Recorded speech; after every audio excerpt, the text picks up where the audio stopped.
என்னடி வந்தோன்னு படுக்க போற? தூக்கம் வந்தா படுக்க வேண்டியதுதான். எது தூங்க போறியா? ஒரு வாரமா ட்ரை பண்ணிட்டு இருக்க, என்ன கிட்டவே விட மாட்டேங்கிற. என்னடி நினைச்சிட்டு இருக்க? நினைக்கலாம் ஒன்றும் இல்லை. எது என்ன விளாடுறியா? இன்னைக்கு மட்டும் எனக்கு ஒரு பதில் சொல்ல. நடக்கிறதே வேற. நான் நடக்கவே நடக்காதுன்றேன், நீ நடக்கிறதே வேறையான்ற. ஏய், உனக்குலாம் மனசாட்சி இல்லையாடி? இல்ல. என் மூஞ்ச பாரு, பாவமா இல்ல? இல்ல. அட போடி.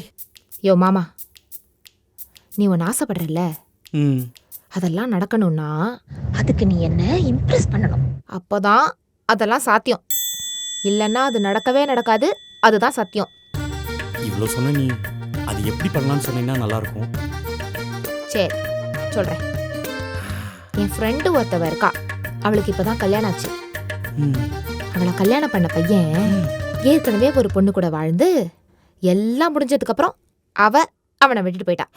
அவன் ஒரு தடவை என் ஃப்ரெண்டு கிட்ட அவ கூட எப்படிலாம் வாழ்ந்தேன்னு சொல்லியிருக்கான். அதை கேட்டு இம்ப்ரெஸ் ஆகி அவனையே கல்யாணம் பண்ணிக்கிட்டு 3 குழந்தை பெற்றிருக்கான். 3. அந்த மாதிரி ஒரு பொண்ணோட மனசுல இடம் பிடிக்க நீதான் ஏதாவது பண்ணணும். அப்பதான் லவ் வரும். அப்ப நம்ம 3 இல்ல 300 கூட பெத்துக்கலாம். அப்படியா?